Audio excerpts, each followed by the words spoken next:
Good, good, good. Everything looks good, which means, I guess it means it's time for me to say hello. EnviroBoy, this is my channel. And, ouch, I am back from break.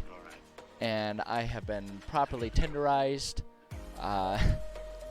from the training retreat that I was on. Did a whole lot of training, a whole lot of kickboxing. It was a lot of fun. Had a great trip. And I got beat up a lot, and it was great. So the whole purpose of the trip was, so, successful trip, faux show. Faux show. But let me tell you what, I am glad to be back. I'm glad I'm back. But I'm going to be perfectly honest, I have no idea where the hell I was when I left off. I have no recollection. Well, that's not true. Like, I can follow, you know, just like notes of what I had gotten done and everything well enough to figure it out, but if we're talking like explicit memories of sitting here writing things, I don't know. We'll figure it out though. I mean, that's the good news about writing things is like the definition of the project is you save, you write down, you record your work. So it should be easy enough for me to pick back up where we left off. So let's go ahead and get ourselves doing that here. So, all right. So here we are. Oh yeah, I kind of remember this now.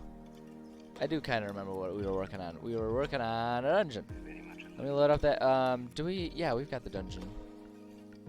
We got a map going with it. Hold up, let's load it up. There we go. Yeah, look at that. We made some good progress on this dungeon. Not only were we working on it, but we were making progress on it. So, okay, all right.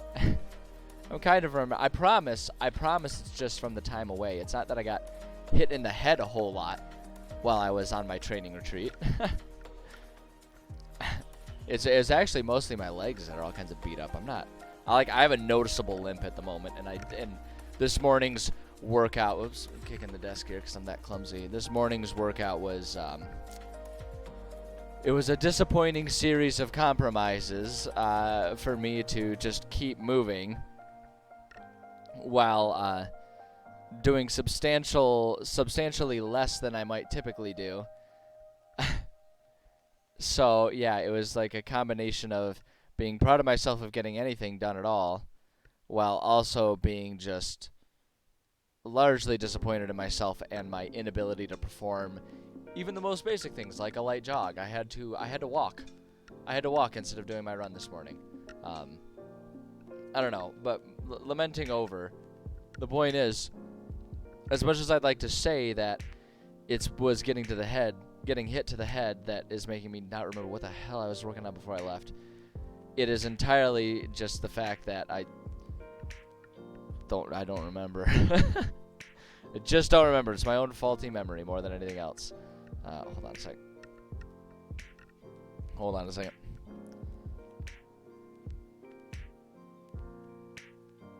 Okay, that doesn't matter. Sorry.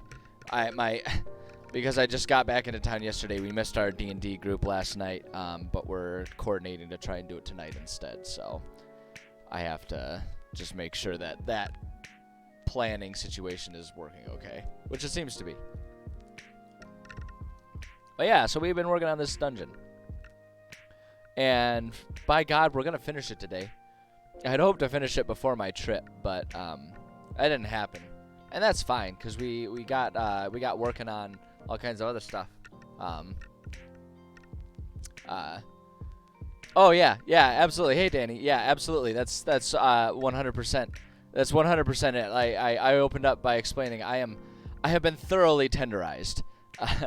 I have been kicked, I have been punched, and I have substantial bruises and some nice deep tissue ones too happening in one of my legs in particular. It's delightful. which I don't mean to imply that I did not have an absolute blast on the trip. It was a wonderful training experience. Got a whole lot of experience in. I just also tired as shit. Hi, Kitty. My cat has also been all over me. This was the first time that she was basically left home alone usually I take her and she stays with my parents, so she can still kind of get her 24/7 human stimulation. But that was not an option this past weekend, and so we had a babysitter come by and visit her, but it was a very different experience for my cat to be home alone at night and everything. And so, as one might expect, she is now just absolutely all over me. Does not give me a moment's peace, so she will likely be all over me during all of this. Oh yeah, I don't know. See, that's the thing, Danny. I live. My progress is directly proportional to how much I degrade myself. No, that's not true. You're absolutely right. It's worth giving myself a break, but also, it's the type of thing. Why is the there we go. It's also the type of thing where you get used to a certain level of performance out of yourself, and then even when there's a good reason for a lack of performance, you are frustrated with it, and well, it is how it is. It is what it is. But the good news is we're here, and we can relax and do some fun stuff now. Well, not that kickboxing is fun, but you understand what the fuck I'm saying. We're just gonna do some chill. We're gonna finish off this dungeon. Is really what I want to accomplish today. That's the goal today. So we've got some rooms to finish designing. We only got 3. This shouldn't take any time at all, really. Just finishing off. I know. Hi, kitty. You're just gonna stare at me? Okay. I know. I'm fascinated with the fact that I'm home now too. It's cat. Cat absolutely all over me. I adore her. Also, she has not been brushed all weekend, so she's just got hair everywhere. Just everywhere. Just, like, coating all of everything, and, well, Alrighty. Okay, so, hey, we got a nice, easy room to start off with. It's a safe room. We don't really have to describe anything.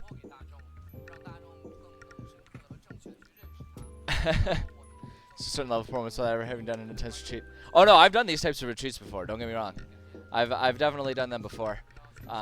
Maybe not exactly this type, but I've done training retreats, and it's I don't know. I think it's something that comes truthfully, if we want to get into the sort of the philosophy and mentality of it, I think it's something that comes with someone who has accepted sort of a sense of competition into their life. Like I'm training with the intent to compete next year at some point in time. So naturally, like, it's not that I don't accept challenges and setbacks as part of it, but it's like when you sort of accept that mentality, you're always striving for betterment and always striving for advancement. And so there's just a natural frustration that comes with that. And it's not a frustration in which you blame yourself or anyone else. It's just sort of that frustration of like, of just being used to sort of having that higher level of intensity that you just can't achieve, at the moment. So that's where it comes from, I think. And it's probably a little different for every single person. But, it's all, the flip side of it is that it's all part of the process. Like those setbacks and those frustrations are part of it. And so the idea, for me anyway, isn't to try and not be frustrated so much as learn how to accept that frustration and keep working through it. Because no matter what, when you are trying to be, competitive in something, there are naturally going to be frustrating moments in that process. The frustration of someone being better than you in competition, the frustration of, like life getting in the way of you being able to train like you're used to. Like there's constantly frustrations. And so for me, and it's out of your control a lot of times when those things will come in and disrupt what you're trying to do. So to me, it's less about trying to not feel that frustration and more so learn how to accept it and do what you can do about it. Which is why I say, it's frustrating that I couldn't do an actual run this morning, but I did still get up. I went for a nice hill walk. I threw that incline on that treadmill as high as it would let me go, and I just walked up a hill for an hour.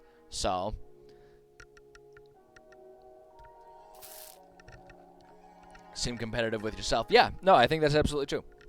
I think there's a lot of people that do have that. And in fact, I would say I'm more competitive with myself than other people. In the sense of when I'm doing my training, it's like, gotta start proofreading. Oh. I don't know what you got wrong, but like you accidentally kind of hit on something. Competitive with yourself in the sense of, like, I'm not actually all that concerned with being the best fighter. I'm concerned with being a better fighter than I was the other day, you know. And so I think that's actually a very true statement what you said there. And I think that's for me why, you know, being injured and not being able to perform like I normally would is more frustrating for me, because it's like, you know, if I were struggling because there's someone that's just better than me, it's like, well, you know, there's nothing I can do. They're just better than me. That's just what it is. But when it's like a situation where it's like, dang it, I'm just not able to perform like I normally do, like, that's the hard part for me, because that's where it's like, I obviously can't control other people. So if other people are just better, then they're better. That's just it. But I can control myself. As like the baseline is I'm used to being able to be in control of myself, and so when that gets taken away from me through having just the world's deepest Charlie horse in my thigh right now, oh my god, it hurts so bad. You know, it's like, it's understandable, and I don't blame myself, but it's a frustrating thing. And this is what it is. It's just part of it. It's just part of it. It's all an aspect of it, and it's half the reason why I love competition so much, and why I love. Well, not competition, why I love kickboxing so much, is because it constantly makes you face those things, and those are lessons that you can take elsewhere in your life. Hey, Gabby, how's it going? We're gonna be finishing up this this dungeon that we've been working on today.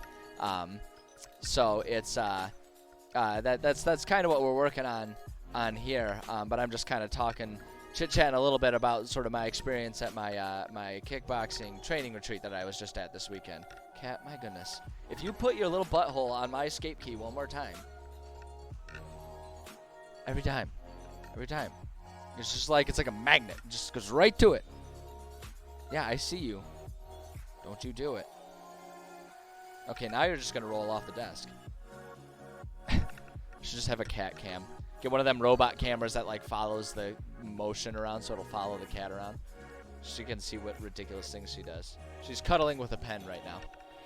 Let's see, you want to write a cookbook about food preservation around some orcs, kobolds, and goblins having a feast, and there's foods they make like pickling. Be aimed at kids and very educational. Interesting. All right. Would that, and I don't mean this as a criticism. I know absolutely nothing about food preservation and stuff like that. I know a lot about food safety. I used to work in food safety, but like the actual science behind preservation, I don't really know a whole lot. Is that something that like is within the grasp of kids? Because I know you have to worry a lot about, there's a lot of safety things depending on what preservation methods you're using. So it's like, would that be something that's accessible to kids? I don't know. You know, I've got no experience in that. That's way outside my wheelhouse. Cat brushes against your legs. That's, you know what I wouldn't give for one day where the most intrusive that this little butthole was in my life was just to brush my legs. But no, that's not how she rolls.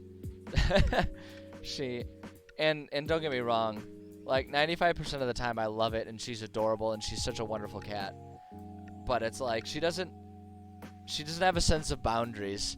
She doesn't recognize when it's time to like dial it down because I'm in the fucking middle of writing an email to my boss or something. So she just gets all up in my grill. It's like, cat, you know. Let's see. Okay, this room is what the fuck am I doing? This is a writing stream. What the fuck am I doing? Sitting here not writing at all. The worst streamer. This guy said he was gonna write Dungeons and Dragons. He hasn't even talked about shit the whole time. It's false advertising. Cat. Get out of here. Alright. So, no, I don't want prefabs. I want this to go away. No, go away. Fine, sit there and hover with the menu. See what I care. Alright, so this is, the fun thing about this is it's a safe room for them to be in. And it's also a room that it's like the first room in the dungeon. So like this kind of ends up being nice. And the reason I say that's convenient is because I randomly rolled up, you know, what crap goes with what in like what stuff is going in which room and stuff. That's I always like to randomize it, and then I'll make edits if I need to, just for the sake of cohesion and making sure everything's accessible when it needs to be. All part of the writing process. Talk about it, think about it, move on. So like I say this all the time for people looking for tips on how to start writing stuff, is I tell them, like, and you see it when I'm writing, just stream of conscious it. Just write down whatever random bullcrap is going on in your mind. Run-on sentences, grammatically incorrect, random-ass little footnotes. Just throw the stuff. Just, like, throw it all on the page. And then you go back and edit it. Because, like, writing is actually mostly editing whatever crap you put down at first. Because at first you're going to put down stuff and it's going to be garbage. And then you'll edit it and it'll get a bit better. And then you'll read it again and you'll edit it again and it'll get better. And you just kind of keep doing that until you have something that you're satisfied with as a final project. Because if you sit there trying to get it exactly right from the very beginning, you're just going to sit there and stare at the page. Because you're going to come up with a million other ideas and be like sitting there spending so much time trying to get it perfect the first time, and it's just like it's not gonna you're never gonna end up getting anything done, because you're gonna be sitting there with you know that analysis paralysis situation. So throw it against the wall and see what sticks. I mean, yeah, you just throw a bunch of crap there and then you go back and reread it. You change things as you need to, and you just kind of go with it. And like that's really the way to do it. So yeah, I mean, you kind of nailed it. Cat, if you use your tail and start smacking all the keys like you do. Like, I've got a little bed for you right over here, and what do? You come over here, and you put your little cat butt on the keyboard, and now she knows I'm yelling at her, because now she's looking away from me, and her, like, ears are doing that turn back thing. So she's, like, doing the cat version of, like, I'm not listening to you. Because she knows, because look at this. Okay, I'm going to move the camera just so you guys can understand. You see that little blanket right there?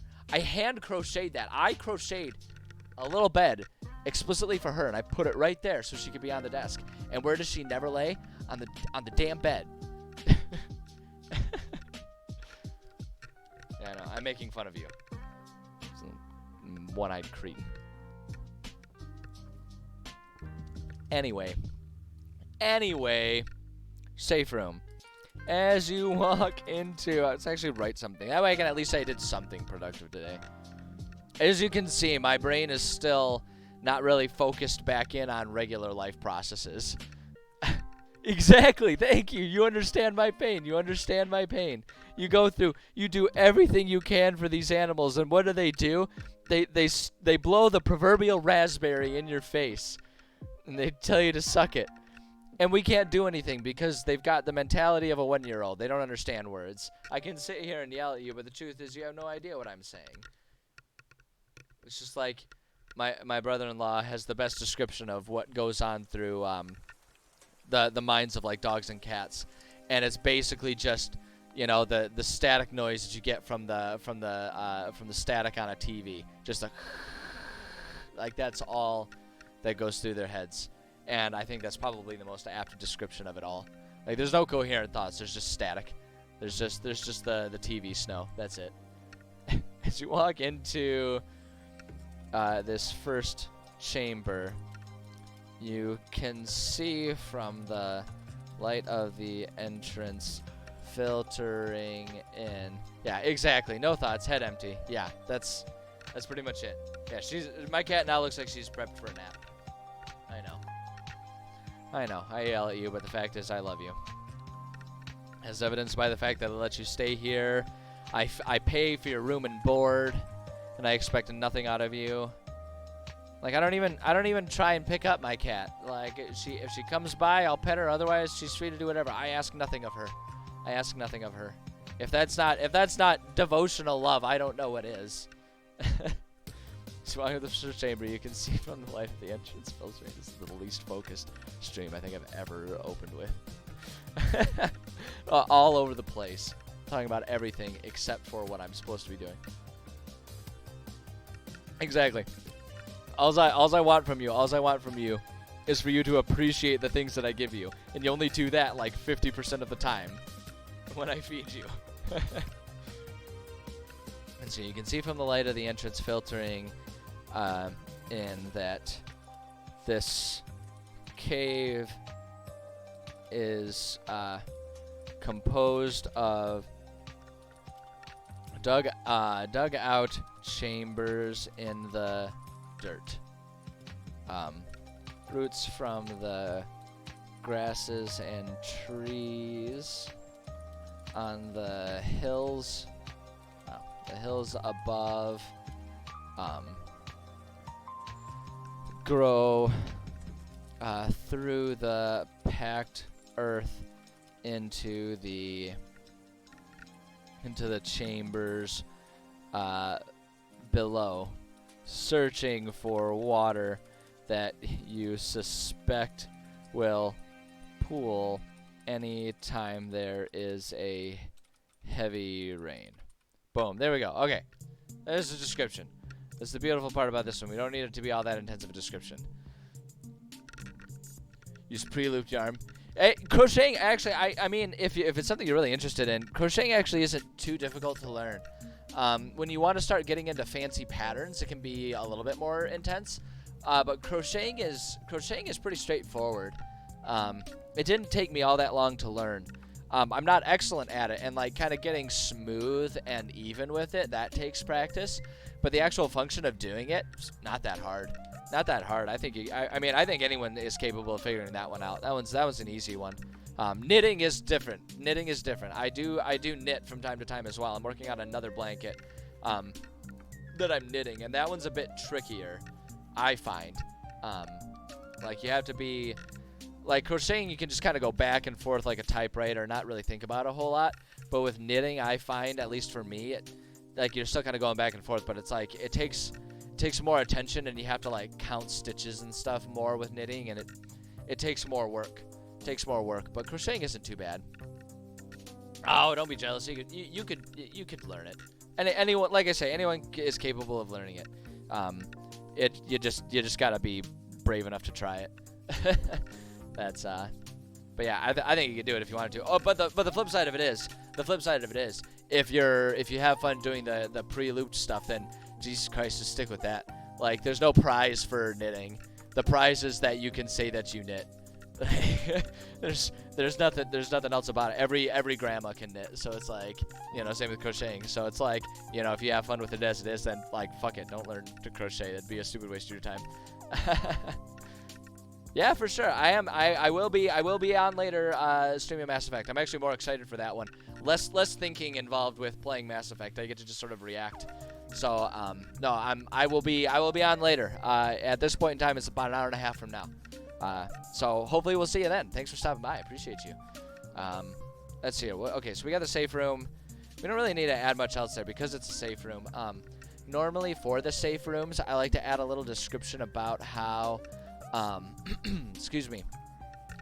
I like to add a little description clarifying that this is a good place that players could like fortify and safely spend the night for like a long rest or something like that. But I think with this dungeon, it's not going to be necessary because this is literally the first chamber. So really the thing is if they wanted a safe night, then their best bet is to just leave. And I think that's a natural concept for players to understand. I don't think I need extra description of that. They understand if they want a safe night where there's not going to be wandering monsters or anything, then they can just they can just fuck off and go somewhere else. As simple as that. So yeah, so we don't need to worry about that. However, so now in this one, there's also some sort of weapon or armor item in here. Now this is a level 1 dungeon, so I don't want it to be a particularly intense item. I don't feel like level 1 players need a +2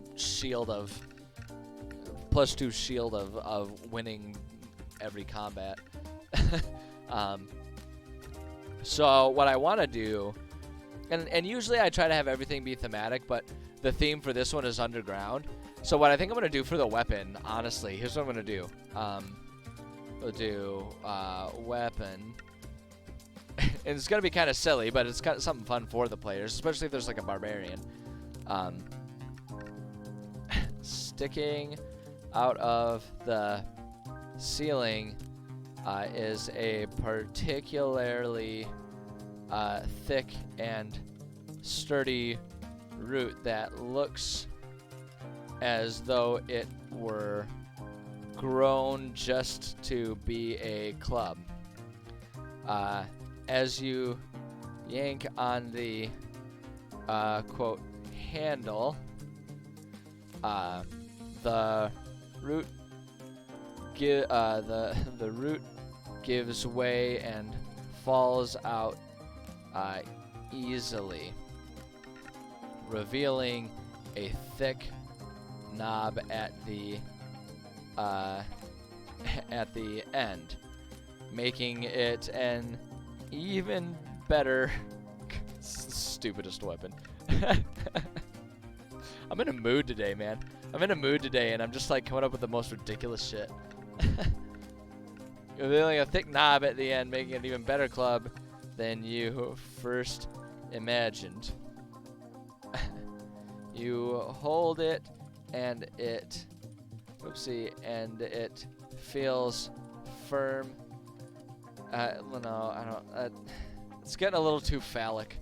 And it feels sturdy. As though it could easily smash a few skulls with a single swing. A single swing. Boom, there we go. And then we'll just do, it's just a club.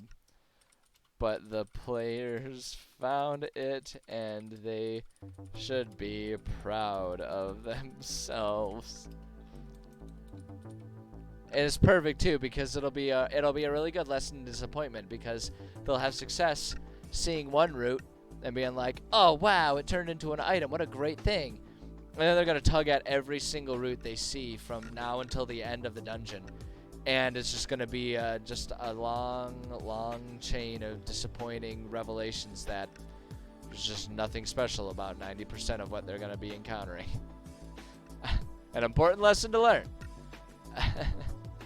Okay, so let's just go ahead and add some objects into this room here.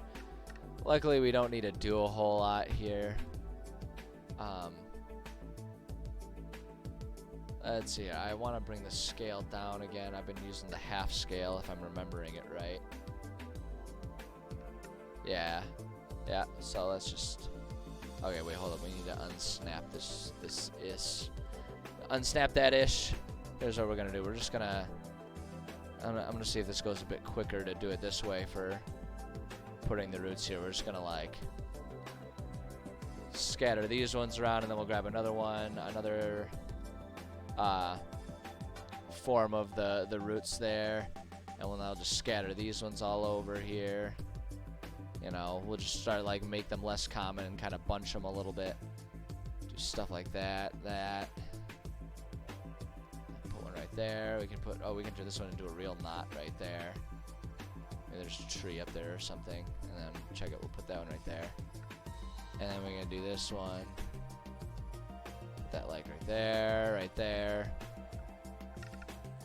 put right there maybe, I don't know. It doesn't really matter. We're just trying to add some zhuzh to it all and feng shui our root cave. Our it's not a canal. It's just too bad because it'd be fun to be able to call it our root canal, but you know, sometimes even if you think of the punchline, the setup just isn't there for the joke, and you just end up sounding like an idiot. And, you know, here we are. And, you know, here we are, and I can't say that this is an unfamiliar position for me. Sounding like an idiot for all to hear. Nickel every time, I'll tell you what. Watch this, we'll skip it, though. I'll put that one, like, right there. There we go, that looks pretty good. And maybe let's go ahead and actually, here's what this is going to be kind of fun too. Grab our water brush, and we'll just like add a little pool of water in the center there, right? Because we talked about like, oh yeah, like if there's a big rain, there might be some crap or whatever. So we'll do that, and maybe we'll just put some rocks. Just like that. There we go. There. Oh, I wanted to go... They have, like... Well, they got weapon. Do they have just, like, a big club, like a billy club or something? Ah, they don't. That would have been kind of fun to just put, like, a little club floating in there. But that's fine. It's whatever. It doesn't really matter. Alright, so we got that done. So if it's, I'm just going to bounce back and forth. I don't really need to worry about that. So, alright. So there's going to be a battle in this room, a 105 experience point battle. And one of the keys is in this room. Now, one thing I wanted to check really quick. So room 7. Let me look at our map here again. Room 7. Yeah, so this one, I need to add a thick ball of roots here really quickly. We need to just put in this big pile of crap here. Because this is one of our locked rooms that they have to use the key, which is a machete, or really I'll let them use anything to get through. But yeah, that one's gonna take a little extra work. I thought of that. I wanted to make sure I remember to put that in there. And now we have, so we can just kind of move on. Okay, so 105 experience battle. What have we done we've done 4 poisonous snakes. I always like to try and mix them up so that not every room with a battle is the same battle. Nothing wrong with doing it that way. And we might have to resort to that. But I would prefer not to if we can. We've done 3 hyenas. Oh my god, we could just throw 10 hyenas at them. Just a big giant pack of them. How much space is in this? How big is that room? Oh my god, can you imagine? 1, 2, 3, 4, 5, 6, 7, 8, 9, 10. That's like half of the space available in this room would just be all hyenas. That actually would be kind of funny. To be perfectly honest, I'm not actually all that against the idea, and maybe that's just my weird slapstick mood that I'm in right now speaking, but I kind of want to do it. I think I'm going to do it. I'm going to do it. I'm doing it. I'm doing it. I'm doing it. You can't stop me. Can't stop. Okay, combat. Walking into this room immediately feels like a big mistake. A massive pile of dozing hyenas lays here let's say it lays here among a bed of discarded or half-eaten bones. Among. There you go. Among a discarded bed of discarded or half-eaten bones. Some of them beastly, and some of them humanoid. As you step in, the ears and eyes of a few of the creatures perk up as they stir. The rest of the pile perks up as well. All of them eye you with a mix of curiosity and hunger as they begin walking towards you. Boom! There we go. And combat. 10 hyenas. I could do 11 to make sure we got our extra thing. Hold on, wait, let me see here. I'm gonna take stock really quickly of how much experience we've added, because I gotta make sure that we have enough there that if they kill everything, that gives them the experience they need to level up. Is the goal for every dungeon, that they only need the one dungeon to level up. So that way, if players kind of want to like stay focused and beeline, they can do that and still level up. There's plenty of opportunities for them to be over leveled, and I would allow them to be, at level 20 before they even go into the number 2 thing. If that's how they end up playing and they just do all kinds of exploring and find all kinds of side missions and stuff. Like, if they wanted to do that, they could do that. But most groups don't want to do that. And I want to make sure that if it's a group that is hyper-focused, because I've had groups like that. I've had groups like that where I'll like spit at them some like side mission hooks, and they'll be like, and they'll look at it, and they'll kind of like, even as players, they'll consciously recognize like, there's a call to adventure here, but we're actually more interested in the main story. So let's just say that our players are focused and they're focused on their mission and they keep going. Like, I've had players do that, and so I want to make sure that doing that, as much as I want to be able to provide all kinds of fun side mission stuff for players to do, I don't want to hamstring them if they choose not to do that. I want to make sure that they have everything they need to achieve regardless of how they play. So this one, that's 75 plus 30. So that one, we're even on that one. Behind by 15 at that one because that's only 200. So behind by 15. That makes it behind by 20. It's 300. So that puts us only behind by 15 again. 9 times 25. That brings us behind by 5. And this one, 2, 4. That one, they're even, so they're still behind by 5. So I know I ought to make this one 11. Oh, they're going to be mad at me. There's going to be so many of them. 11 of the hyenas. It's such a stupid battle. Alright, put that right there. Such a stupid battle. There's 11 of them! I mean, it's an easy enough one for them to handle because, one, they're all just like, their challenge rating's 0. So in the first place, it's not a big deal.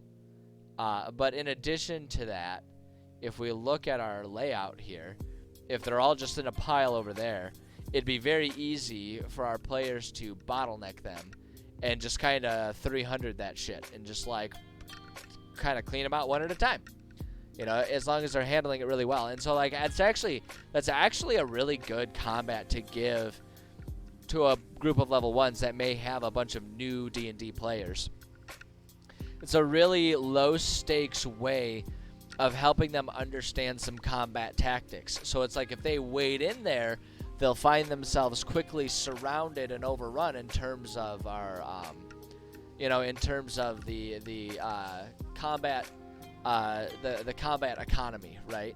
They'll find themselves in over their heads pretty quick. But then if they bag themselves out here and funnel them, suddenly they'll have an incredibly easy time. So this could be a really good opportunity for like a bunch of new players to just kind of learn some combat tactics for all of this. So I actually have.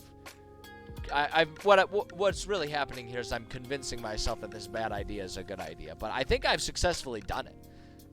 Ow, God, man, my leg hurts so bad. I'm trying to like shift my position because it's like it's actually more comfortable for me to just stay put right now because of how beat up my legs are. But if I stay put, that's how they like seize up and stiffen up, and it'll take longer for them to just like loosen up and relax and heal. So I'm trying to remind myself to like physically be fidgety, just so that way I'm constantly moving my muscles and getting the blood flowing to them, so that way they'll loosen up. Because it really is all it is it's like a very intense Charlie horse. That's the worst one that I have. I've got a lot of bruises and Charlie horses, but the worst one is a particularly intense one. That I would very much like to, get under control. And so the trick is to just kind of move and adjust a little bit. But man, oh man, is it stiff and sore every time I do it. That's what she said. It's really sad that she said that. I regret that. Strike that from the record. I didn't say that. All right. So there's a key in this one. Among the bones left behind by the cackle of hyenas. Is that an actual thing? I'm gonna say it that way. The cackle of hyenas. I know that sometimes they give groups of things really funny names, and it's like the legitimacy of them, like how official they are, is a very gray area. But I like the idea of saying a cackle of hyenas. Among the bones left behind by the cackle of hyenas, there are various pieces of discarded or left behind by the dead items. Most are rusted bits of armor or weapons, bits of and tattered clothing, but a few valuables can be found during the search. And then we'll just put a little list here. Let's just go ahead and say, I know there's not really supposed to be money in this officially, but I'm going to throw out a little bit of cash just to make it feel thematic here. So we'll say 15 or 14 because I accidentally hit the 4 instead of the 5, but that makes it seem more realistic. 14 GP, so 14 gold, 2x rusted daggers, 1x rusted locket, 10 GP value, 20 GP worth of jewels, and then one relatively intact machete.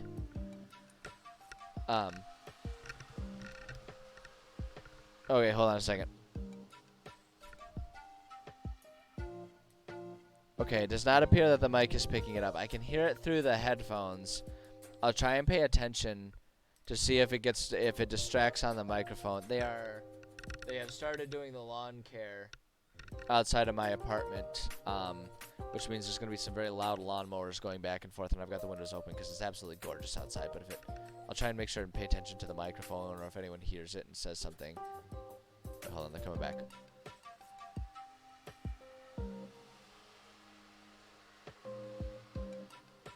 Little tiny blips, but it does not appear to be disrupting the microphone, so I'm just going to leave it. I'm going to leave it and ignore it. Okay.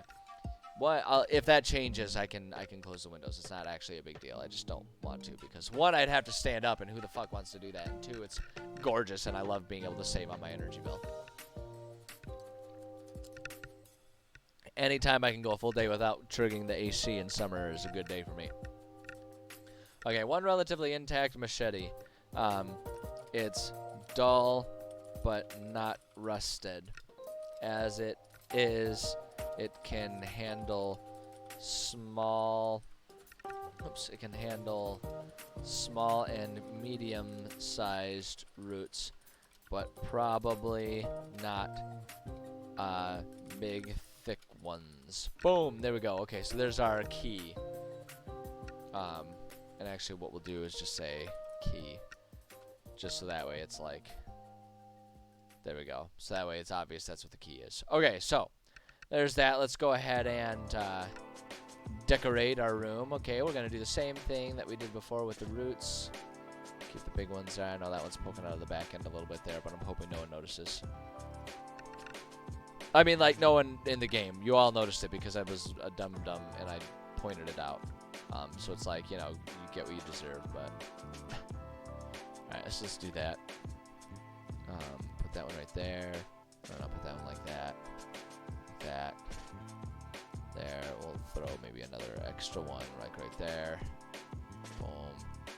Maybe a couple extras like that or something. And I'll throw that one there. There we go. Let's go. Pew. And then pew. There. Sure, we can sandwich it there like that. In fact, we can even double up there. Boom. You know what's fun about the fact that they're doing the lawn work and stuff outside? It's now I'm getting kind of that fresh, like, you know, mostly fresh cut grass, but that just sort of like earthy scent that comes from doing yard work and churning up the earth a little bit there. So I almost feel like I'm getting a like, what do they call it, like 4-dimensional or whatever smell-o-vision experience here of enjoying of enjoying the smell of what would be the odors of this earthy dungeon. That's actually pretty good right there. We'll just do that. And now we just gotta like throw all kinds of bones everywhere. I'm talking bones everywhere here. Like there's a whole cackle of hyenas that have been living down here. Of course there's bones. I'm gonna put these all as under. We'll put this one as under so that way. There we go. There we go. Oh my god, I love it. I love it. Let's just go ahead and throw just like a couple random sacks lying around here. That's what she said. Ho, I'm on a roll. I'm on a roll with them that's what she said jokes today. Alright, there we go, there we go. Right, hold on.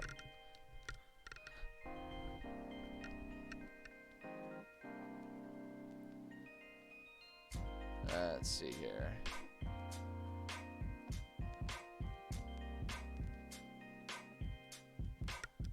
Alright. So, got that one down. And now it's time for our final room of this dungeon. Alrighty. That's actually kind of exciting. Ah, shoot, but now I gotta think of a good trap. I gotta be creative. I'm not sure I'm ready for that right now. Trap. What the fuck is a good trap for this type of dungeon here, man? Let me see here.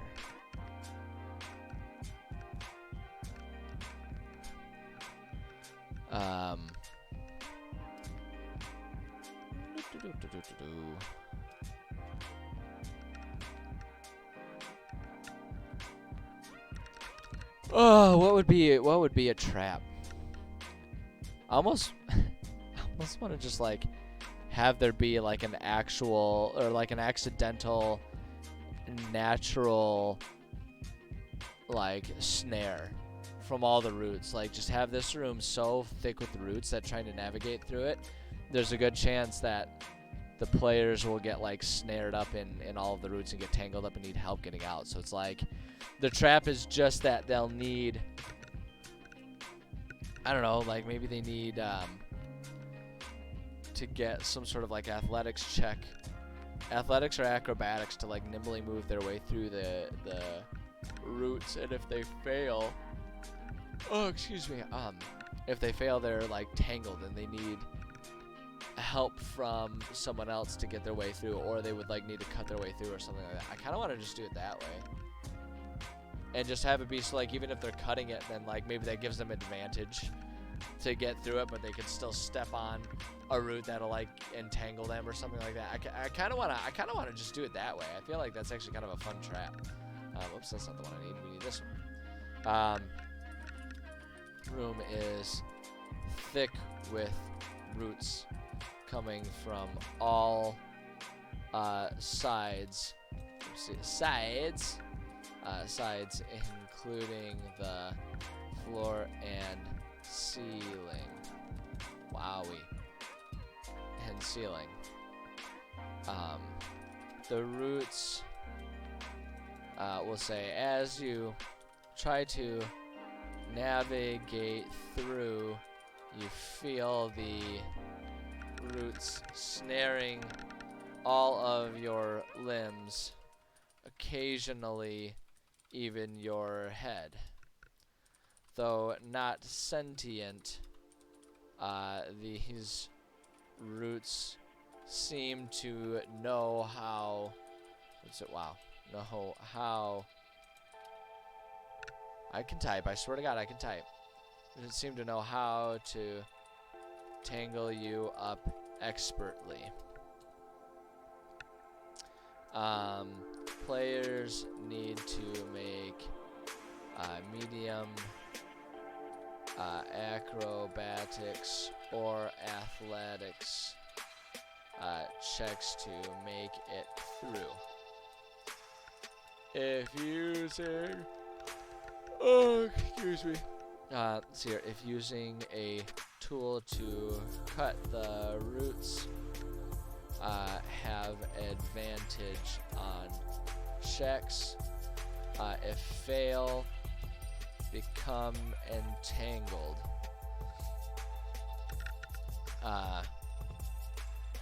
Other players can help remove. If other players cannot or will not help, make strength check to escape. We'll keep it at medium difficulty. On fail, we'll keep it simple because it's only level 4. 1d or level 1. Take 1d4 damage as the roots tighten and cut at your skin. Let's see here. On success, break free and make it to the other side. So there we go. So simple trap, doesn't take a whole lot, but again, it's really good actually for a level 1 dungeon because it just kind of is a scenario that will help new players become familiar with just the nature of how the mechanics of all this stuff works.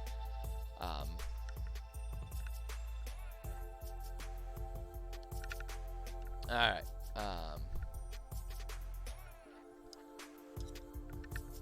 I'm sorry, I keep checking my phone. I feel like I can share because the general audience of my writing streams would probably appreciate, given that it's D&D. My players, they're all new players. They've only been playing for not quite a year yet. And so there's still a lot that they're learning about D&D always. And much to my growing concern, they have learned of the deck of many things. And a couple of them are quickly growing quite obsessed with it. And I mean, it's obviously something that I'm not going to be giving them as they are presently only level 4. It's not like I'm going to be giving them this deck immediately. But I'm a little concerned with how enamored they are with this item because they are going to get themselves killed. If they get their hands on it, if I give in and eventually let them have this deck, they will keep drawing from it and they will kill themselves. And it feels like the one meme template where it's like the players, like where it's the Eric Andre show, right? And they're standing there and he's got the gun, you know, and it would label, you know, sitting in the chair is player characters. Player characters. Standing up would be the players themselves, and the gun is the deck of many things as they shoot their characters. And then they would look at me and be like, "Why would you let this happen?" Like I don't know, man. I don't know. I don't like this. Enchantment Token. Oh my god, this is actually perfect. Yeah, I'm a little concerned, and so that's why I keep checking my phone because I'm a little fascinated with their fascination with it. I don't know, man. I don't know. I can see themselves getting themselves into some serious trouble with that. Well, time will tell. But it's not something we've got to worry about right now because I'm not giving a bunch of level 4 characters a deck of many things. It's not happening. Will not happen. I will not allow that to happen. Alright. So, the fun thing is, in this dungeon, there'll be an enchantment token. Which I have great fun with these. I've explained it before, but I'll always explain it again just because the enchantment token is a completely homebrew thing that I've added just to add a bit more of a game mechanic to players crafting and enchanting items on their own, and even going to a store and getting an item enchanted. And it's born from primarily the concept that I don't want players to have to sacrifice the weapon that they thought of flavor-wise for their character in order to use like a magical item that they come across later on in the game or whatever. So the concept of an enchantment token is it's got the essence of a spell in it that can then be imbued upon whatever item they want, and it'll have certain effects with that.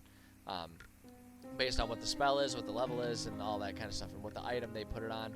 So that's what an enchantment token is. It's basically a little pellet of magic that they can use to enchant whatever item they want. And so that's kind of what it is, and I could go into more detail about it if anyone wants me to, but I think right now, just suffice to say that it's a pretty powerful thing.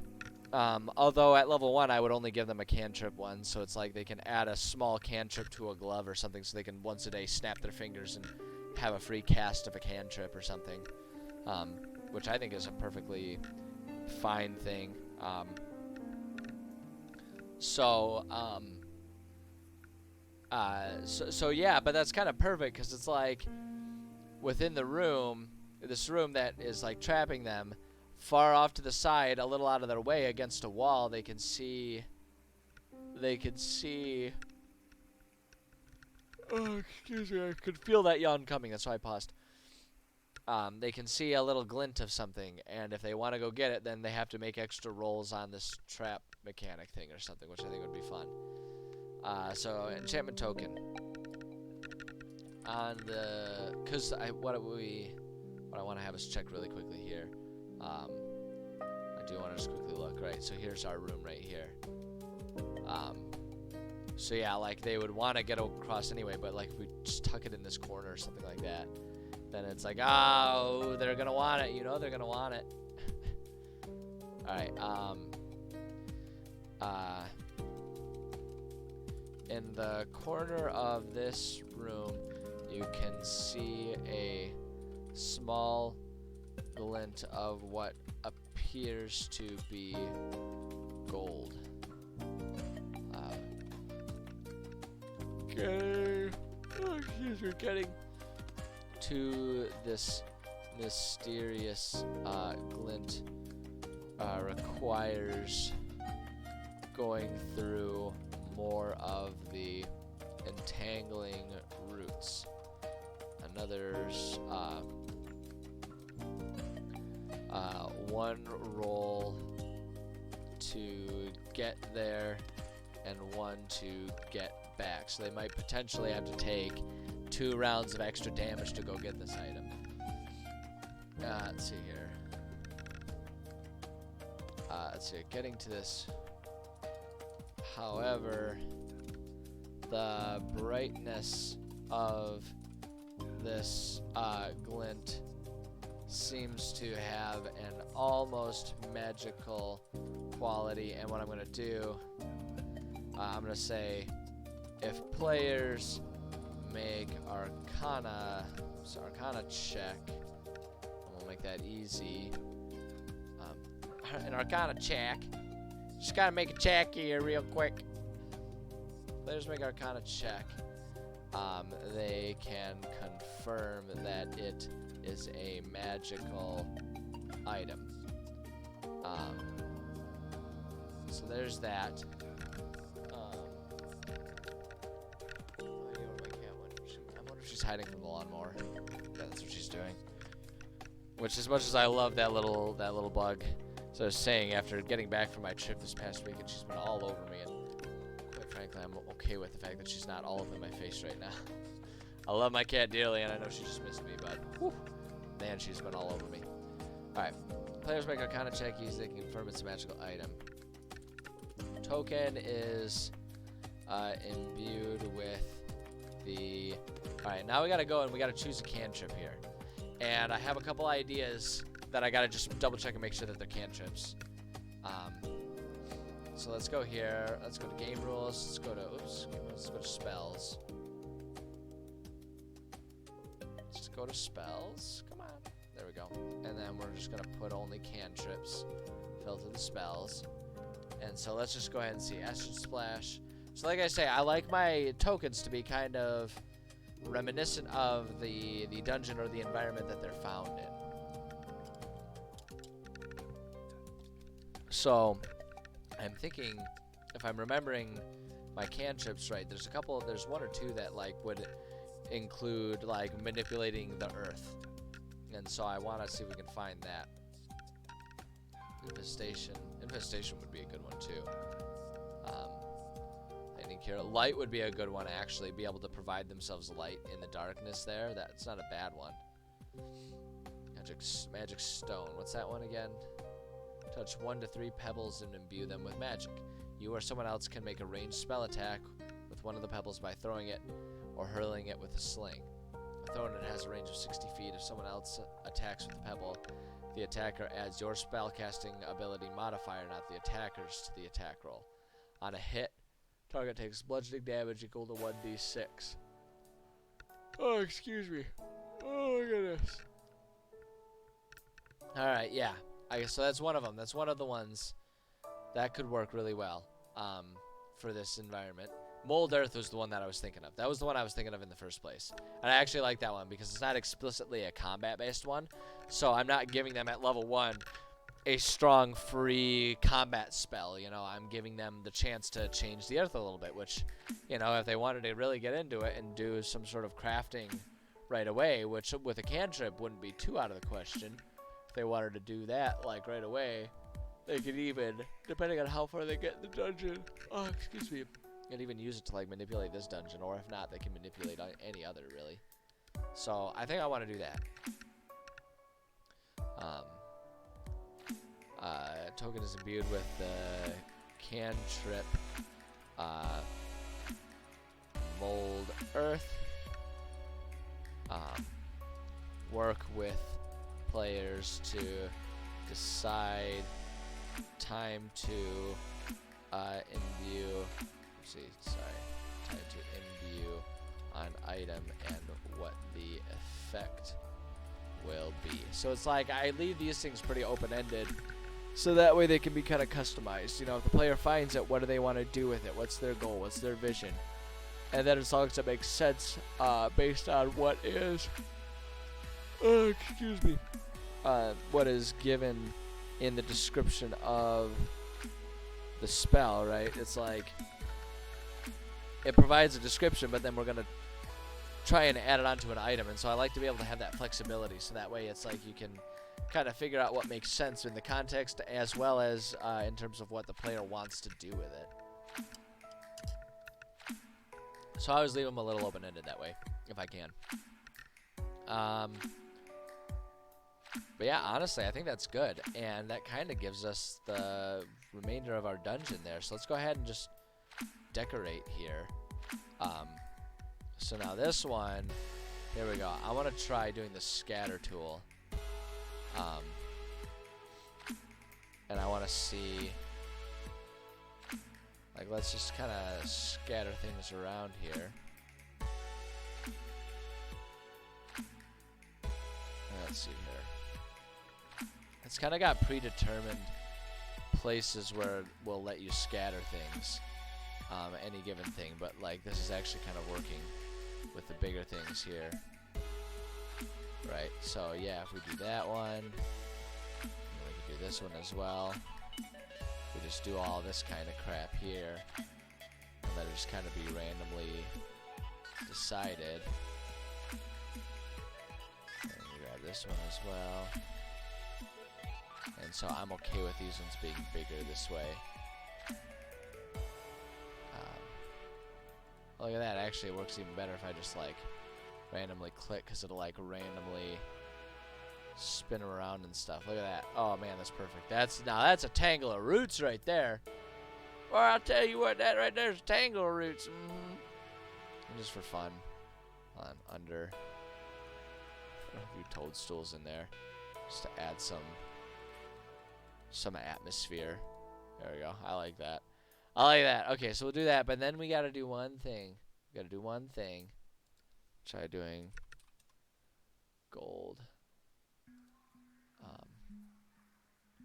Yeah, I'm gonna put that right there. So it's there and it's visible. It's not exactly right because it's only supposed to be one coin, but it's there. Yeah, we'll just do what we did there. Oh, excuse me, I apologize. There we go. I like it. Easiest room to decorate right there. Easiest room to decorate, I'll tell you what. Boy, I'll tell you what. And that gives us our dungeon. That's it. That's it. There might be one or two other things here. Let me check here.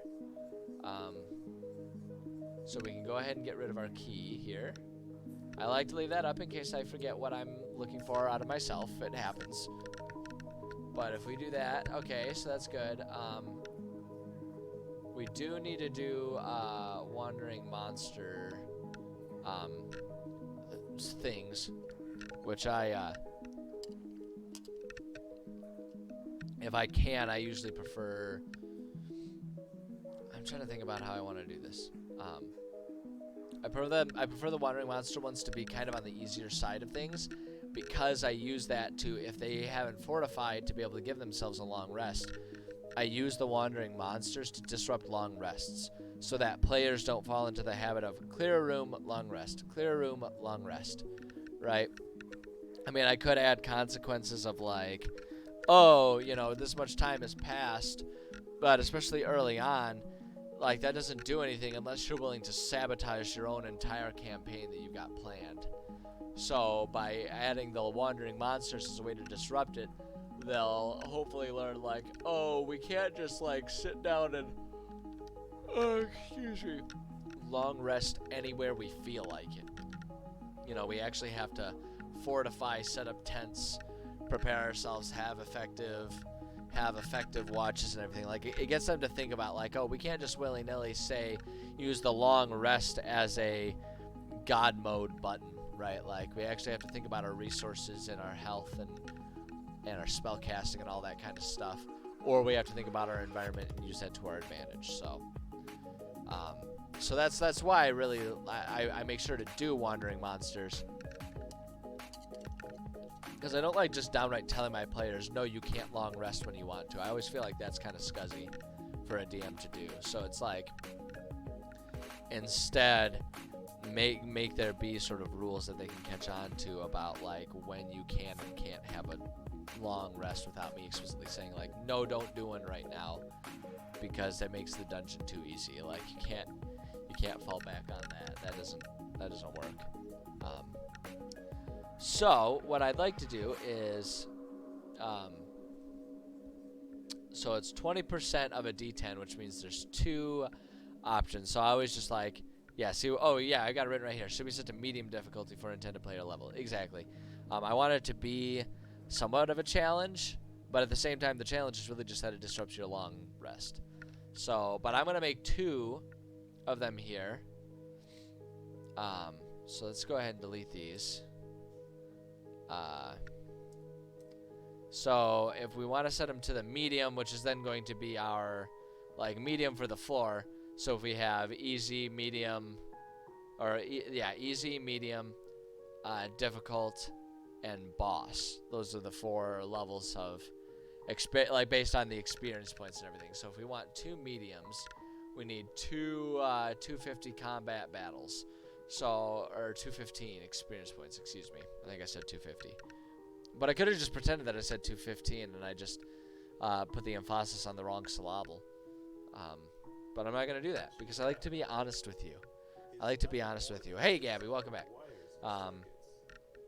So let's see here. So for the monsters, the wandering monsters, let's just do, this one can be, we don't have to worry too much about making these as original. With our 200 experience, we could just do like our four of the poisonous snakes. 4 poisonous snake, and that's the 25 XP. And then the other one potentially is so let's see here. And actually, you know what I'm gonna do for this? It actually ends up being easier. I do it this way to save a bit of space, but when it's actually a usable thing. So 50%, that's half of them. What we're going to do is we're going to just, like, make it a flat-out table here. So that, 3, 4, 5, like that. Hi, kitty. You going to come up and get my grill again? Thank you, dear. I appreciate it. This cat. No, don't put your butt on the keyboard. Stop it. Stop it. You know better. You know better. You know I don't like when you do that. This cat. I love her to bits. I love her. She's a great cat. Oh, that got deleted. Oh, wait, no, we didn't delete anything. We just haven't made it yet. So what we're going to do is going to delete that. And put the 4 poisonous snakes there. And then 115, and then the other one, or 105. We do 3 hyenas and 3 poisonous snakes.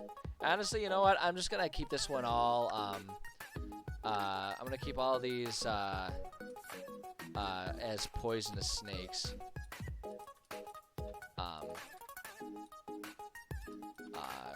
Normally I'd like to try and mix it up a little bit, but I don't want to overdo it with the hyenas, and having multiple massive packs of hyenas are tougher, and it's a harder sell for there to be a bunch of hyenas and snakes traveling together. Jesus, Gabby! Oh my God! Okay, you got a wall of text here. Hold on, let me go through this. Let's see here. What are you working on here?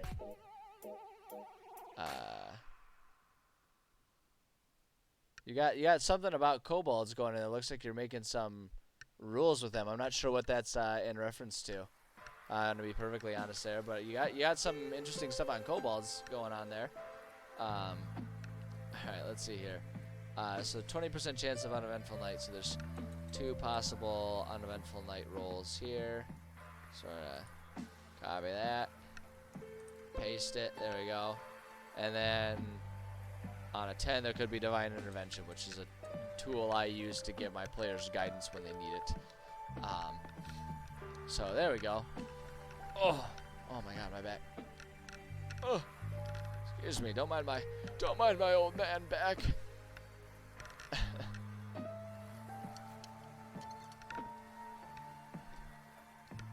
Gabby, you're putting a whole lot of stuff there in the chat, but I'm not perfectly sure what it's relating to.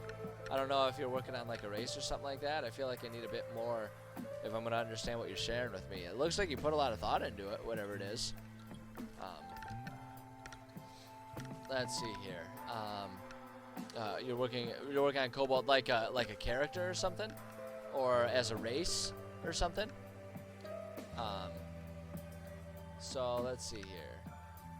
So I think that kind of finishes off what we need for this dungeon. I think we've got what we need. We have all of our thematic elements on a revisited kobold. Okay, gotcha. Okay, so you weren't satisfied with the rules as written kobolds as a playable race, I'm guessing then? Or you just had a different idea for something? That seems like that must be what you're working on there. Okay, yeah. So I think that's pretty good. Now the only other thing that I want to do here is for the outcomes. So I'm gonna get rid of potential for this one, because this one has a definite scripted thing. This one has like a definite scripted result that I want to have happen here. Once players have finished in the dungeon and are satisfied, I'm gonna say at their discretion. Discretion. It's at discretion. There we go. Good lord. Their discretions, because there's no like actual. There's no actual. No actual. What am I trying to say here? Like, there's no end state for this dungeon per se. It's more so a dungeon for them to explore, kind of maybe get another level, and sort of as level 1 players sort of just explore and learn and figure out how D&D works and stuff like that. Is what the goal of this is. So it's like at their discretion once they decide they're done with it. Hate sunlight sensitivity, weakens them too much. I mean, sunlight sensitivity does weaken them, but I think it plays into the concept of like kobolds sort of always operating in disguise. And so like the idea behind it is, I think in most situations, because you see it like with drow and stuff too, I think that like just being a cloaked figure kind of takes care of it. So I don't know that I necessarily agree that it weakens them too much. I think it just adds a dynamic of them having to be covered up at all times, which I think is an easy enough like character flavor to work with. But I mean, you know, that doesn't. Don't take my word for it. Like, I think it's an opinion thing. And I mean, the thing about it too is, I don't even know if you need to like revisit the race as a playable race or anything like that. You could just as a DM say like, yeah, I'm not gonna enforce that. It's fine. It's whatever. And I think that's perfectly fair. And players have finished the dungeon and are satisfied. There will be a commotion outside. When they get out of the cave, they will find, let's see here. When they get out of the cave, they will find a dragon is circling overhead, and the rest of the expedition crew is readying defenses within the mouth of the cave. As players reach the cave mouth, the dragon will land and open up with some aggressive dialogue. And so we'll go in here. I'm going to add bullet points here. I'm not going to add an actual script here. I'm going to add bullet points for it, just so that way it can be more of a natural ad-libbed conversation between DM and players. That way it helps it feel a bit more natural. Let's see. Okay, +2 to Dex. So intelligent. Advantage to checks to identify. Can make traps are also minors. I mean, that's fair. That's fair. +2 to Dex might be a little bit much, but I don't know. I mean, I think it's I like the thing with the pluses and stuff like that. If you're using rolled stats anyway, then it's like, what does it matter? Someone could, in theory, roll up 6 18s and have everything be amazing. So, no, I think if that's how you prefer them, then like by all means do it. By all means do it. So yeah, I'm sure. Yeah, +2 to Dex. I mean, like, I'm saying like if you're adding all of that into what already exists for the kobolds, as they are without like taking anything else away. That's what I mean. But it's your game, man. I don't care. You do what you want with your game. That sounds I think it's totally fair. If that's what you want them to be, then do it. Oh, is it standard for kobolds? I thought they didn't have that. Huh. Okay. I don't know. Well, so like, what do I know? I never make player characters. I don't use the player character races all that much, to be perfectly honest. So, all right. Let's see here. Open up with some aggressive dialogue. He's upset about humanoids.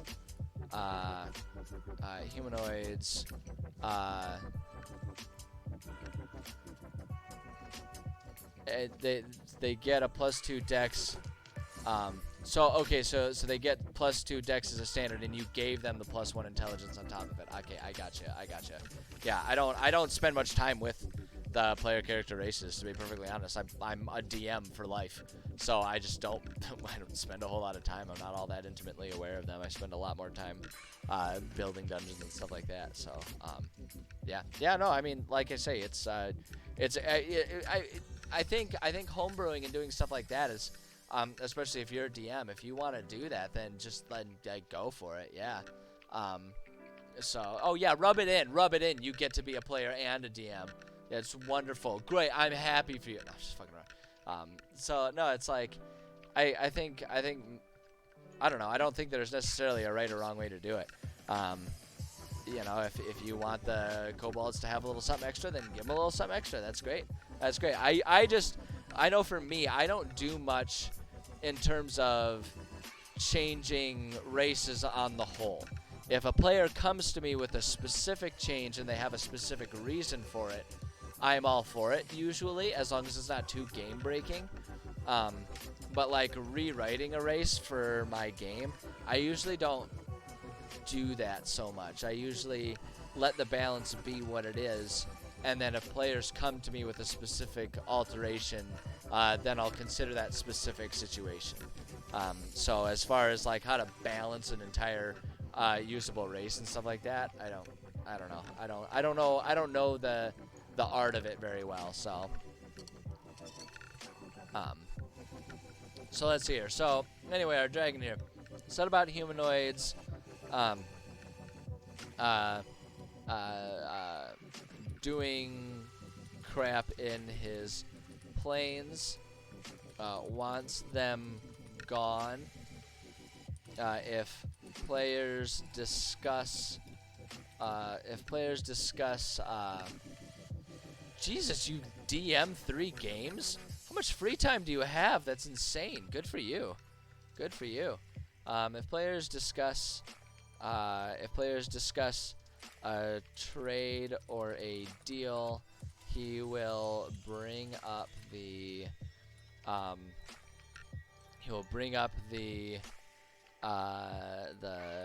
did I call it? Like, it's not like, would I call it a shrine? Hold up.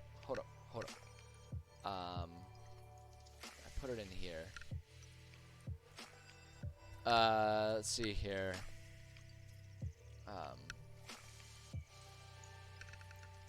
There's a key.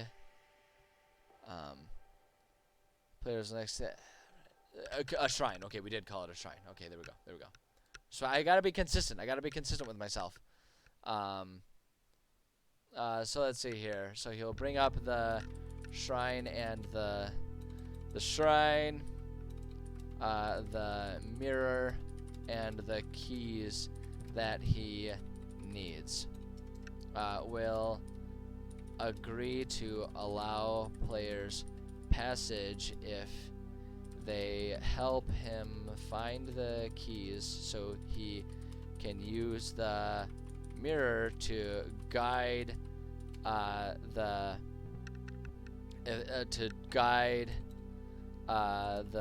people and make sure their actions don't repeat past mistakes. So, like, that's his motivation to have them help there. Let's see here. Oh, nice. Yeah. Okay. All right. So yeah, if you can have all that extra time to prep, then that definitely that'll definitely give you the time. That's for sure. I get that. So nice. That's living the dream right there, man. That's awesome. Let's see here. So we'll agree to allow players passage, help them find the keys so you can use the mirror to guide the people, make sure their actions don't repeat past mistakes. I think that's about it. Yeah, and like those are the important points. One way or another will leave after the discussion. Either, let's see here, with agreement to hunt the keys, or with warning that further action on their part will force him to retaliate. Boom. There we go. Okay, so I just wanted to put that little blurb in there. Not all dungeons will necessarily have a specific scripted ending like that. Usually, like you saw what I deleted there, I keep on, like, I do potential outcomes and then I do actual, so that way as I'm playing through the campaign with players, I can put notes of what they actually did and what the actual outcomes were. So if that influences things, I can refer back to it, and make sure it's kind of like a living world and stuff like that. But for this one, there's a very specific scripted ending that I want to have with that, and that's like actually diving them into the true campaign, because this first dungeon is, like I say, it's not actually related to the campaign on the whole. It's an introductory thing, to provide an opportunity if there are new players in the campaign. It's a way to give them the chance to just sort of explore without having to worry about all the pressures of, like, oh, okay, what do we need to do to accomplish the mission and stuff like that. It's like they can just kind of play and get used to whatever new characters they're playing and all that kind of stuff, is the idea behind it. So yeah, so there's that. And then here's our actual map of the dungeon. I think it looks pretty good. And we don't have any of the enemies in there, because this is just our map, and it's easier to add the enemies afterwards, so that way you don't have stagnant pictures of bad guys sitting there on the map. So what I'm going to do is I'm going to quickly save this. And then for my own benefit here, I'm going to export this.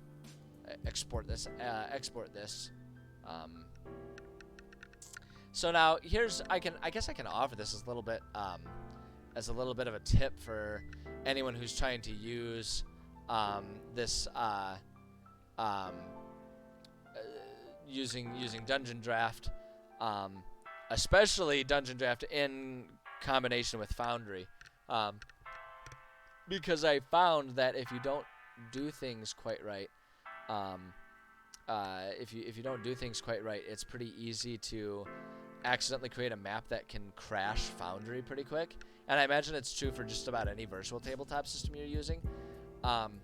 So most of the stuff you can leave here. I always leave the grid and the lighting on, because and we're doing universal VTT, so that's like the format that you want to use. So if you're using Foundry or something like that, because it'll make the lighting and the walls interactive, lighting, walls, and doors interactive, so that players like can click to open a door and then it will reveal a room and stuff like that, and the lighting will be dynamic based on, like, you know, if it's underground, everything will be darker and your players will need like night vision and stuff like that.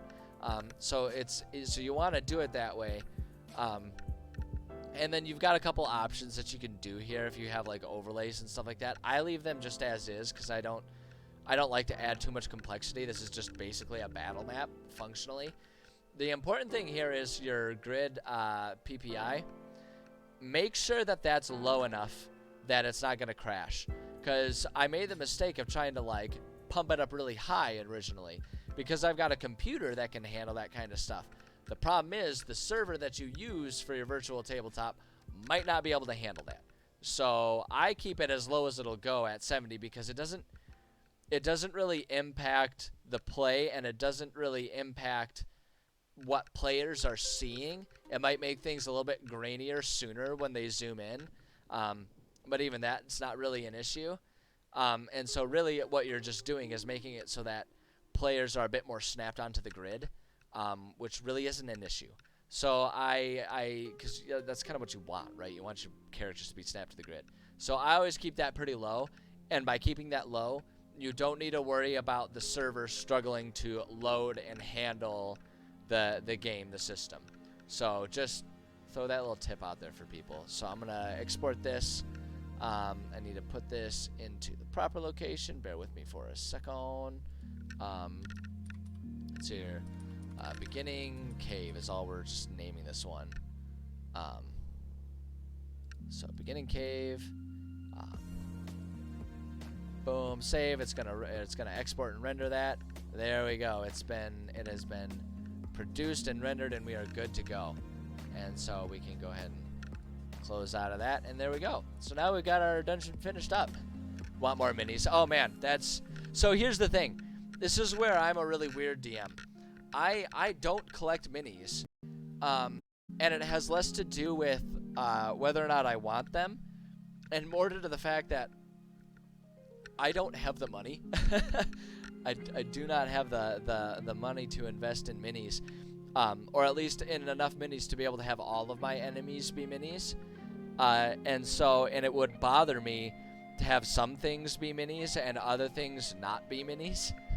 So I just don't use them, and instead I have these little plastic circlets that, like, you would use them on like an overhead projector, as a teacher or whatever. And so I just use those with wet erase markers, so that I can just like use different colors and numbers to signify different types of enemies and which one is which when I'm playing in person. But the other thing about it too is I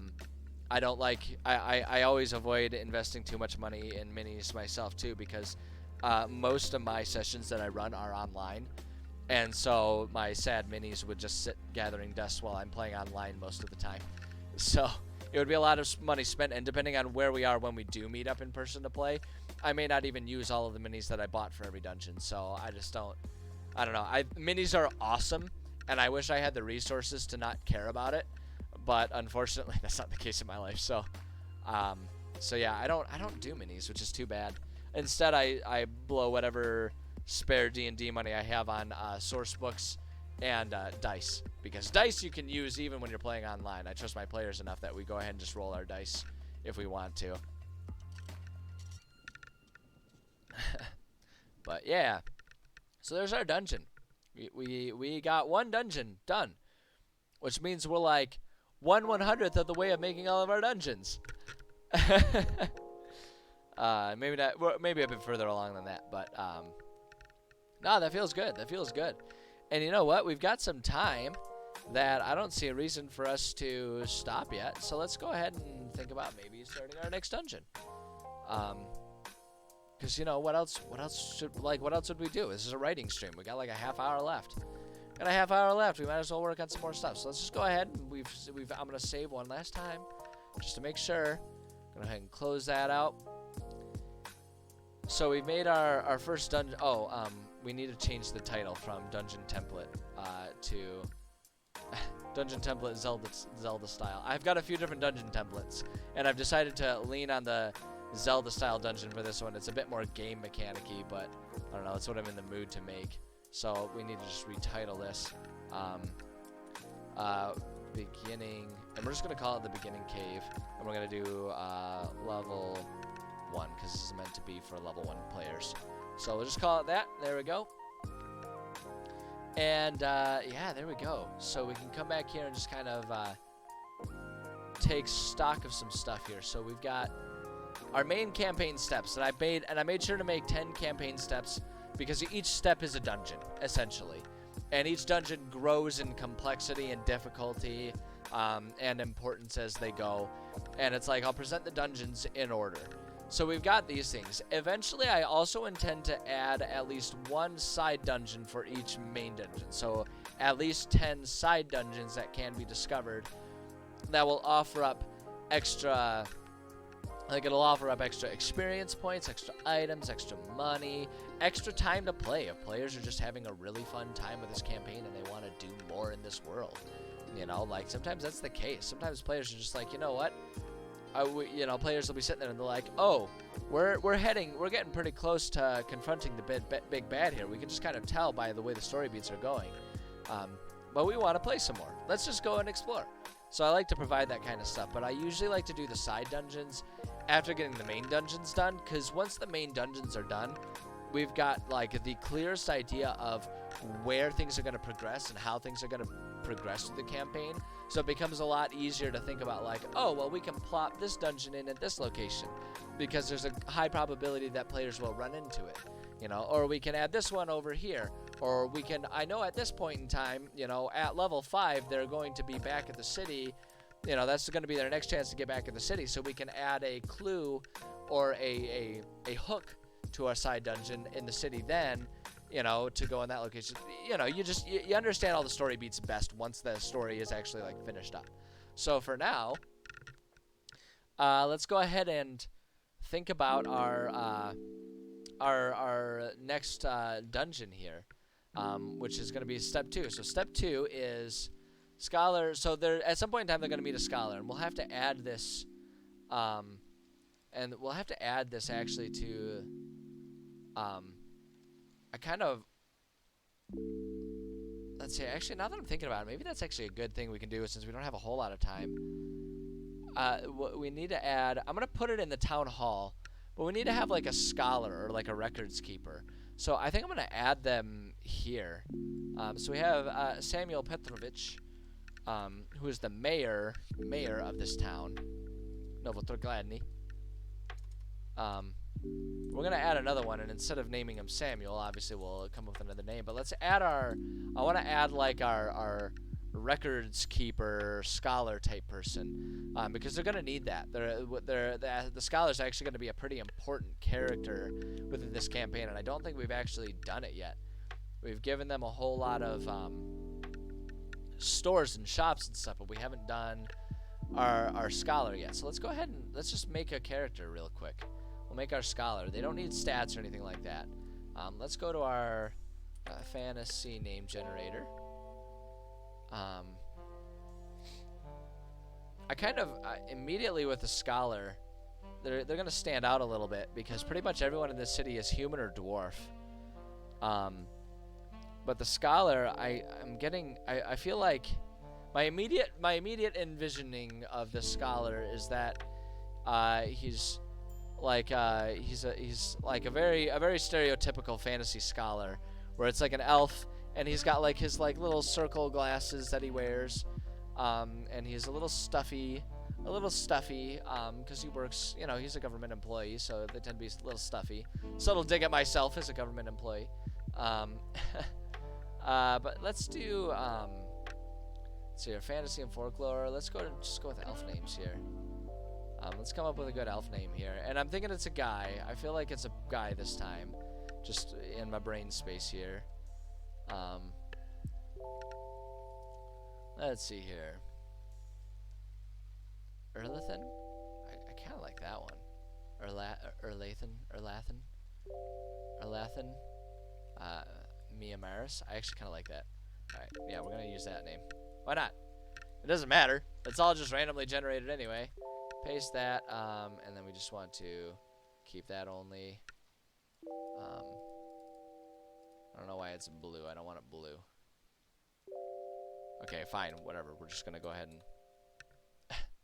well, fine, we'll just type it in there so it doesn't mess up our formatting. It was supposed to keep the formatting, but I think because it included like a link as part of it, that's why I got kind of goofed up there. Erlathan, right? Was that how it was spelled? I don't remember. Erlathan, not Earlathan, just Erlathan.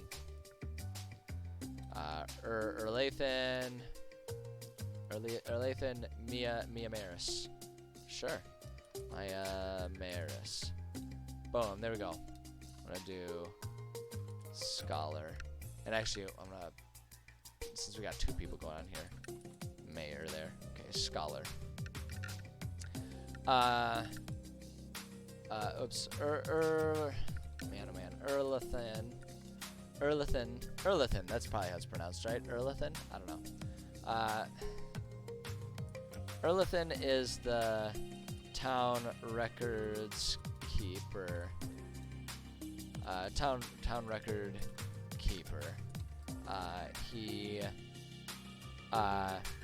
takes all notes at all town hall meetings and serves as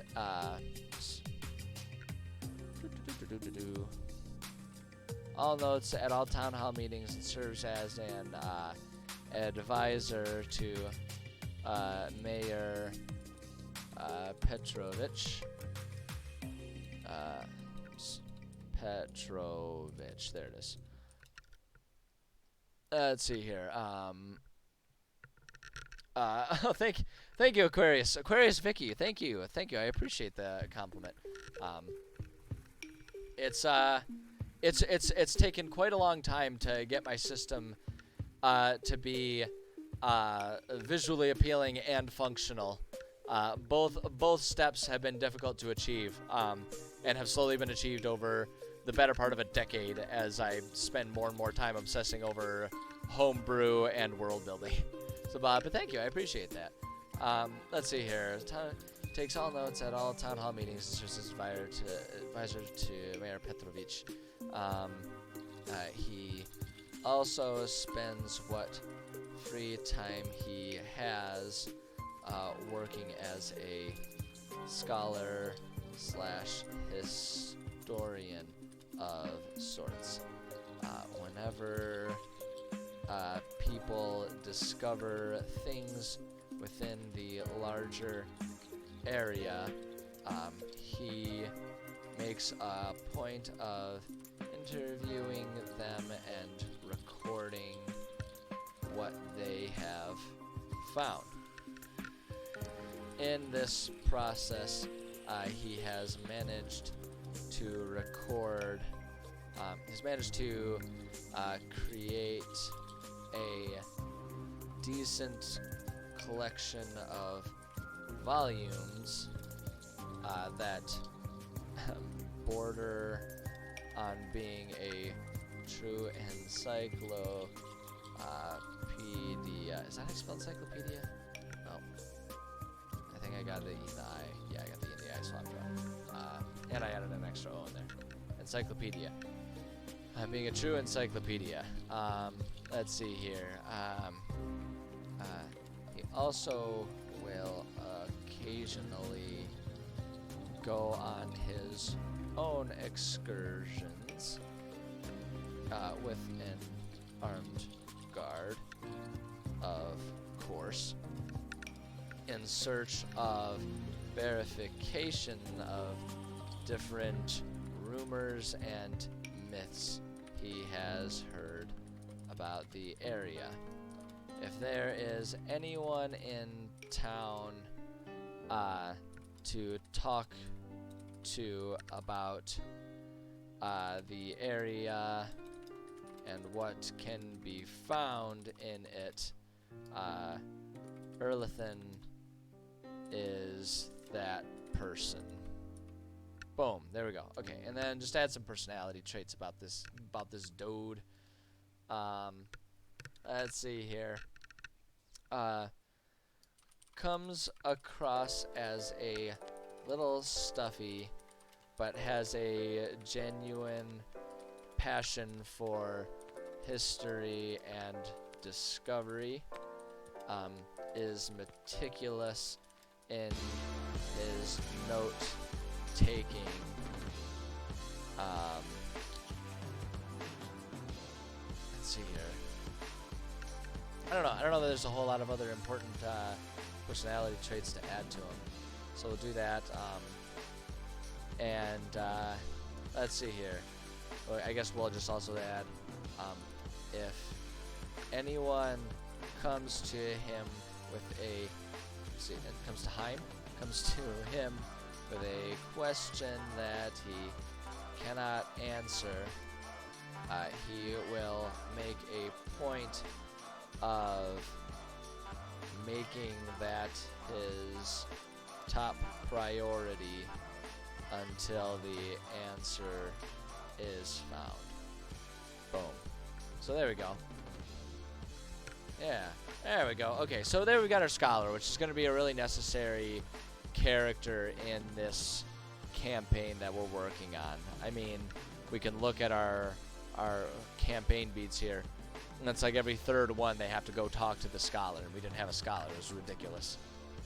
It was a ridiculous oversight on my part, but it's okay. We've fixed it. We solved it, and there we go. So our next looks like we got like 10 minutes left on the writing stream here. 10 minutes left. I think what I'm going to do is I'm just going to kind of get us started with a little bit of just the minutia on our next element that we're going to make, which will be our next dungeon. It's not going to really be a dungeon this time, but that'll be fun. It'll help us flex some creativity here. But yeah, I think we'll get the framework of that set up, so that way next stream on Thursday we can hit the ground running. But we're working on story beat 2 here. So the scholar tells them the first key is in the mountains. There's also vague knowledge around the village that there's a tribe of giants that is not known to be aggressive. So it's like there's some giants there, and they've never been aggressive before. Is that a promise? Can you trust that? Can you rely on that? They're giants. They they're giants. They might be giants. No, they definitely are. Scholars suggest speaking to these giants to seek out peaceful interactions and be allowed to search the mountains.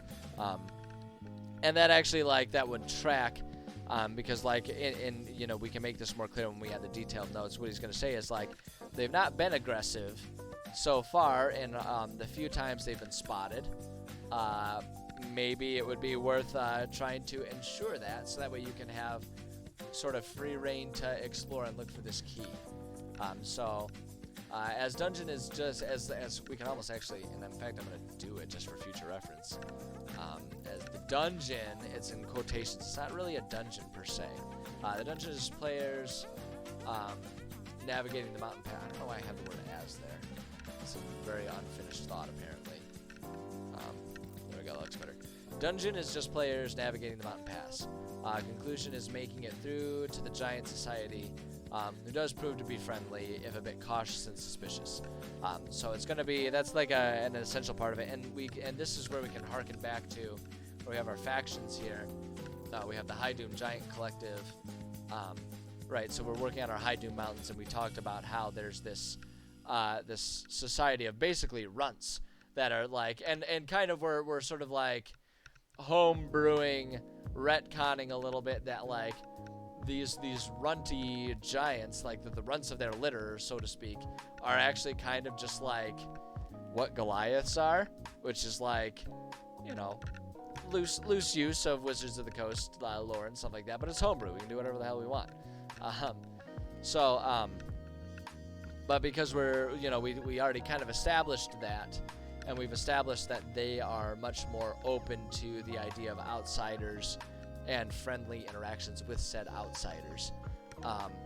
And so it's going to be important that they actually do talk to and establish that for the story, because then they're going to the giants are the ones that can provide the information they need to pinpoint where this key is that they're looking for. Runty giants, exactly. They're outcasts. They're like the people that don't have a place in the world because they're outcast to giants, but they're too big for all of the normal people. That was like the rudest way I could have described that. For all of the average like humans and elves, they're still too big for the humanses and elveses and dwarveses to feel comfortable with. So they don't have a place, and so they try really hard to be friendly and stuff like that. It's like that's the idea behind them. But yeah, so it's going to be necessary for players to kind of have that interaction, because it's the giants that will then provide the final information they need to find that which they seek, which is a key in this situation. So let's go ahead and grab our dungeon template. We're going to stick with the Zelda form here. We're going to copy this. Copy that. And we're going to come over here. We're just going to paste it right below there. And so this next dungeon is going to be, we're going to call this one, I already know what I want to call this one, Journey, no, I had it right the first time, Journey to the Giants, and this will be a level 2 dungeon. Let's see here. Oh, apparently Automod thinks weaklings and crazy are too mean. I disagree with Automod, so I'm going to allow that. Spartan's getting rid of weaklings. Oh, yeah, still crazy bigger than most humans. Yeah, no, that's like kind of the idea. And it's like they don't even. It's like the giants wouldn't even get rid of them. It's just like they were runts in giant society, so giants would just constantly bully them. And so the history that we kind of came up with is there was one giant, one like Goliath giant, in particular, that was like, hey, no, you know what? I'm not gonna take this crap anymore. And so he left, and then just sort of like sneakily. And, like, you know, which was actually a pretty common thing. They would sort of, like, be outcast, but not, like, because the giants would, like, actively kick them out, but because the giants were just like, oh, what a little idiot, you're so weak, whatever. And they would eventually run away. And so he was finally like, no, you know, we don't got to take that. And so he went around and found, like, all of the other outcasts within all of the other giant clans and made their own giant clan with blackjack and hookers or whatever. And so that's kind of what it is. And that's what their collective is, and that's why they tend to be more tolerant, because they spent their whole lives as outcasts, and they're like, no, you know, we're not going to be like that. We're going to be better than that. And so that's really what their dealio is. But as far as this dungeon goes, intended player level, as always, is going to be our 5 players at 5 players average. Average level 2. Let's see, a number of room sets. There's going to be 2 room sets, following my usual thing where it's like there's one set of rooms for each level, so that way as they as players level up, things become more complex, more in-depth, more dangerous, you know, just sort of that stepwise thing. So Gabby, you're making me hungry over here. Making me real hungry talking about food like that. How could you do this to me? I can't believe you've done this. Let's see. So the nearest dungeon, or the nearest city for this one, so our Novo Troy, Gladney. Novo Troy Gladney is our nearest city, but then also Runt tribe, depending on what point in time they're going to be there. Current overlord. I haven't thought about this yet. So we'll probably do this type of stuff starting next time. We got to figure out exactly who like the final boss of this is going to be, and it'll probably just be some sort of mountain monster that comes in and doesn't like people traveling all in his mountain pass grill. But that's what this dungeon is going to be. It's basically just going to be a mountainous pass that they're trying to get to the other side of, rather than like a dungeon that you enter and then have to make your way back out. You know, so it's like I always say, I use the term dungeon kind of loosely. But yeah, you know what? I'm looking at the time, and I think this is going to be a perfectly fine place for us to call it a writing stream. I do have coming up here, I'll probably take like a 15-minute break, and then I'll be back to do my video gaming stream, where I will continue my run through of Mass Effect 3, which is just absolutely a game that I'm 100% obsessed with. I love that game. So if that's something you're interested in watching, stick around for that. If not, that's totally fair. I understand it. And thank you for stopping by here. It's yeah, I have so much fun doing this, and I think it's so much fun. Hey, thank you for the follow, Aquarius Vicky. I appreciate that. Appreciate you being here. But yeah, so that's it for writing today. I will be back. I don't have writing tomorrow. I don't have any streaming tomorrow on Wednesday. I never stream on Wednesdays. Got other stuff in my life that I have to take care of. But as of right now, I should be back on Thursday. But I have not checked my work email since getting back from my trip this past weekend. And I've taken a couple days off from work from that. So there could be meetings and stuff that have come up to disrupt streaming the rest of this week that I haven't seen yet. So no promises that I'll be back Thursday. But as of right now, I'm planning to be back doing writing on Thursday. If you want more up-to-date notifications on all that kind of stuff, you can feel free. I do have my Discord. Yeah, seriously, you can tell me about it. Such is life. Work always. Those damn bills needing to be paid. You know, life would be better without bills. But if you want more up-to-date announcements and stuff like that, you can either check my page. I do have an announcement thing there that I try to keep updated, which I don't think is updated right now, to be perfectly honest. So, you know, best laid plans. But I also have a Discord server that you can feel free to sign up for as well. That I'm trying to be better about being active and putting announcements on that and type of stuff. So at work right now, yeah, you know what? We all have our own ways of getting through the workday, and I feel ya, and I'm happy that I could be here to maybe help the hours tick by just a little bit faster. But yeah, feel free to check out the Discord if that's something you're interested in. If not, that's totally fine. It doesn't matter to me one way or another. It's just another resource provided there. But yeah, other than that, again, thank you so much for stopping by. I appreciate each and every one of you. If you want to just like hang out and chit chat while I'm playing video games, I'm gonna be streaming. Like I say, I'll take about a 15-minute break, and then we got a couple hours of video games coming up.